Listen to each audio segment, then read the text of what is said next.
Well, ladies and gentlemen, Rooster Teeth is officially dead.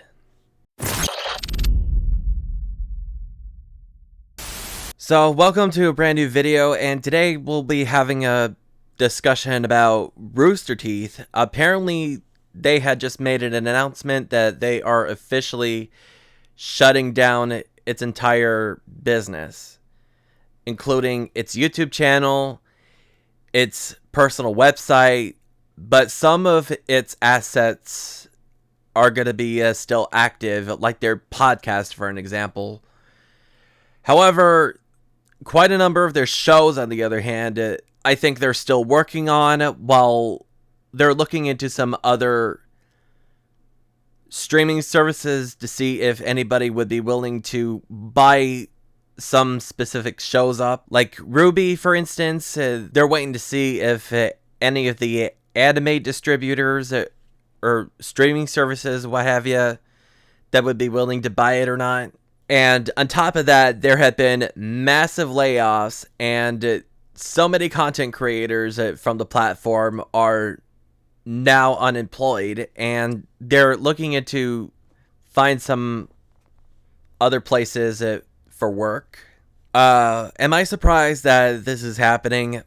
No, because this has been something that has been a long time coming, because obviously Rooster Teeth has been pretty dead for quite a long time. Not only because they decided to go woke, despite the fact that they stated that they're not trying to be very political, but in actuality, they are in fact being very political.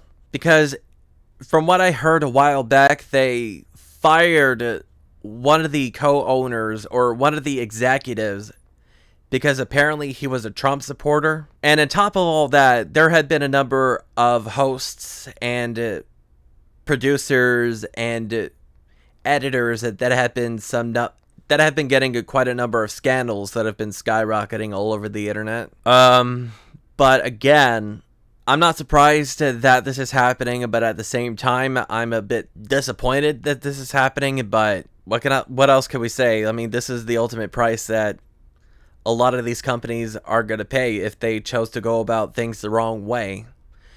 Like, you can't just be mixing politics with business. And so many people in that line of work are having quite a number of scandals that are coming up on the horizon, and because there had been some other messed up things that had been going on at Rooster Teeth. I do remember that there had been some number of stories where people were being wrongfully terminated, or that they were being harassed or bullied at work, and I think there had been quite a number of mismanagement that has been going on, which obviously shouldn't be too much of a surprise, because quite a whole lot of these companies are having to deal with this sort of issue for quite a long time now. Like, the only time that I've ever been supportive of Rooster Teeth was when Ashley Jenkins was a part of the crew. Like, if you guys remember a while back, they had a gaming news and entertainment media under the Rooster Teeth name by the name of The No.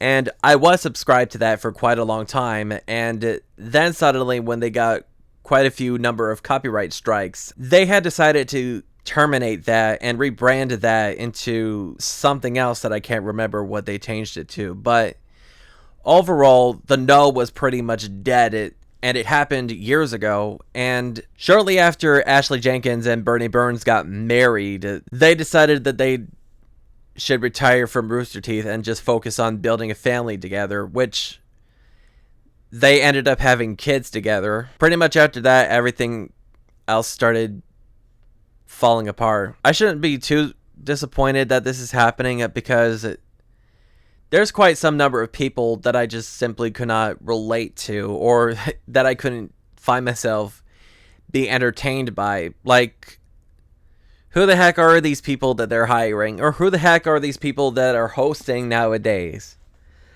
Like, how the hell could any of us be able to connect with these people? Rooster Teeth was, back in the days, the major thing in the gaming community. And it was well known for that, and for its fan base and anime fan fictions or its comedy sketches, what have you. I mean, I don't know what else it was known for, but I do know for it to be known for its gaming content and for some of its comedy sketches. Again, it doesn't really surprise me that this is happening to the company. And I did manage to find a video on YouTube where 3 of their former hosts are now looking to find another studio to do their branding, because they do have a YouTube channel of their own. I can't remember specifically the name of it though, but the bottom line is they're now looking to find some other place to grow their brand. It doesn't really surprise me that they were laid off. Like, I couldn't simply just find myself to be entertained by these people nowadays. Because again, it wasn't really much the same since after Bernie Burns and Ashley Jenkins left, along with all the other original hosts. That's where it's boiled down to. And if I'm not mistaken, they've been into the business since 2003, years before YouTube was ever a thing, if I'm not mistaken. They were pretty much a big company back in the days. And so many gamers back then would used to tune into them in terms of gaming news and entertainment, and at their local GameStop they would find DVD sets of Red vs. Blue, which is animation from the Halo games. I mean, I'm not really much into Halo, but I could see quite a few people were pretty much into that stuff. If I'm not mistaken, Red vs. Blue, I'm pretty sure that you could find on Tubi, maybe on YouTube, if it's still available. That is the tea in the gaming community. So, what do you guys think? Are you upset that Rooster Teeth is shutting down, or are you all overall not surprised that this is happening? Just share your thoughts in the comment section down below. Don't forget to smash the like button, subscribe, and to turn on the notification bell to stay up to date for future content. And I will see you guys in the next video.